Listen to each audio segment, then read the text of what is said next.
136 ಸ್ಥಾನಗಳನ್ನು ಗೆದ್ದಿದ್ದು. ಪ್ರಯತ್ನ ಮಾಡಿದ್ರು ಬಿಜೆಪಿಯವರು. ಯಾಕಂತಂದ್ರೆ ಬಿಜೆಪಿಯವರು ಯಾವತ್ತೂ ಕೂಡ ಜನರ ಆಶೀರ್ವಾದ ಪಡ್ಕೊಂಡು ಅಧಿಕಾರಕ್ಕೆ ಬಂದಿಲ್ಲ. ಜನರ ಆಶೀರ್ವಾದ ಪಡ್ಕೊಂಡು ಅಧಿಕಾರಕ್ಕೆ ಬಂದಿಲ್ಲ. ಆಪರೇಷನ್ ಕಮಲ ಮಾಡಿ 2008ರಲ್ಲಿ 2018ರಲ್ಲಿ ಆಪರೇಷನ್ ಕಮಲ ಮಾಡಿ ಕೋಟ್ಯಾಂತರ ರೂಪಾಯಿಗಳನ್ನು ಖರ್ಚು ಮಾಡಿ ಎಂಎಲ್ಎಗಳನ್ನು ಕೊಂಡುಕೊಂಡು ನರೇಂದ್ರ ಮೋದಿ ಅವರು ನಕ್ಕಾವುಂಗ ನಕ್ಕಾನೇ ದೂಂಗ ಅಂತ ಹೇಳ್ತಾರೆ. ನಕ್ಕಾವುಂಗ ನಕ್ಕಾನೇ ದೂಂಗ. ನಾನು ಕೇಳ್ತೀನಿ, ನರೇಂದ್ರ ಮೋದಿಜಿ ಇಷ್ಟೊಂದು 17 ಜನ ಎಂಎಲ್ಎಗಳನ್ನು ಕೊಂಡ್ಕೊಂಡ್ರಿ. 2008ರಲ್ಲಿ 10 ಜನ ಎಂಎಲ್ಎಗಳನ್ನು ಕೊಂಡ್ಕೊಂಡ್ರಿ. ಕೋಟ್ಯಾಂತರ ರೂಪಾಯಿಗಳನ್ನು ಖರ್ಚು ಮಾಡಿದ್ರಿ. ಎಲ್ಲಿಂದ ಬಂತು ಹಣ? ಅದು ಲಂಚದ ಹಣ ಅಲ್ವಾ?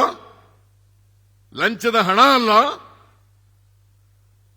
ನೀವು ಪ್ರಾಮಾಣಿಕತೆ ಬಗ್ಗೆ ಮಾತಾಡಲಿಕ್ಕೆ ಯಾವ ನೈತಿಕ ಹಕ್ಕಿದೆ ಅಂತಕ್ಕಂಥದನ್ನ ಇವತ್ತು ನೀವೆಲ್ಲರೂ ಕೂಡ ಕೇಳಬೇಕಾಗ್ತದೆ. ಯಾವತ್ತೂ ಕೂಡ ಬಿಜೆಪಿಯವರು ಸುಭದ್ರ ಸರ್ಕಾರವನ್ನು ಕರ್ನಾಟಕದಲ್ಲಿ ಕೊಟ್ಟಿಲ್ಲ. ಯಾವತ್ತಾರು ಕೊಟ್ಟಿದ್ದಾರೆ ಸುಭದ್ರ ಸರ್ಕಾರನ? 2008ರಲ್ಲಿ ಸುಭದ್ರ ಸರ್ಕಾರ ಕೊಡಕ್ಕಾಗಲಿಲ್ಲ. 3 ಜನ ಮುಖ್ಯಮಂತ್ರಿಗಳಾದರು. 2019ರಲ್ಲಿ ಅಧಿಕಾರಕ್ಕೆ ಬಂದಾಗ ಸುಭದ್ರ ಸರ್ಕಾರ ಕೊಡಕ್ಕಾಗಲಿಲ್ಲ. 2 ಮುಖ್ಯಮಂತ್ರಿಗಳಾದರು.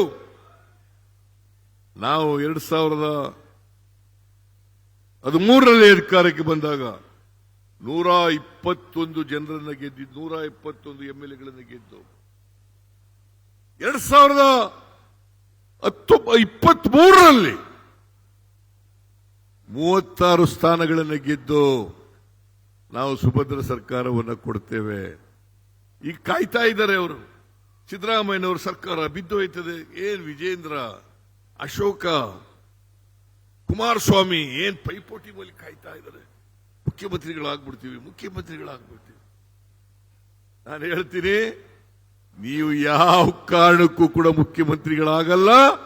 ಕಾಂಗ್ರೆಸ್ ಪಕ್ಷ 5 ವರ್ಷನೂ ಕೂಡ ಅಧಿಕಾರದಲ್ಲಿ ಇರ್ತದೆ ಅಂತಕ್ಕಂಥ ಮಾತುಗಳನ್ನು ಹೇಳಲಿಕ್ಕೆ ಬಯಸ್ತಾ ಇದ್ದೇನೆ. ನಮ್ಮನ್ನೇನು ಅಲ್ಲಾಡ್ಸಕ್ಕಾಗಲ್ಲ.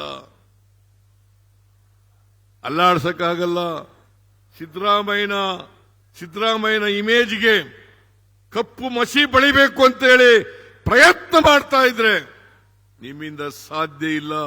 ಎಲ್ಲಿವರೆಗೆ ಕರ್ನಾಟಕದ ಜನತೆಯ ಆಶೀರ್ವಾದ ಇರುತ್ತದೆ ಅಲ್ಲಿವರೆಗೆ ನನ್ನನ್ನು ಜಗ್ಸಕ್ಕೂ ಆಗಲ್ಲ, ಬಗ್ಸಕ್ಕೂ ಆಗಲ್ಲ ಅಂತಕ್ಕಂಥ ಮಾತುಗಳನ್ನು ಹೇಳಲಿಕ್ಕೆ ಬಯಸ್ತೇನೆ.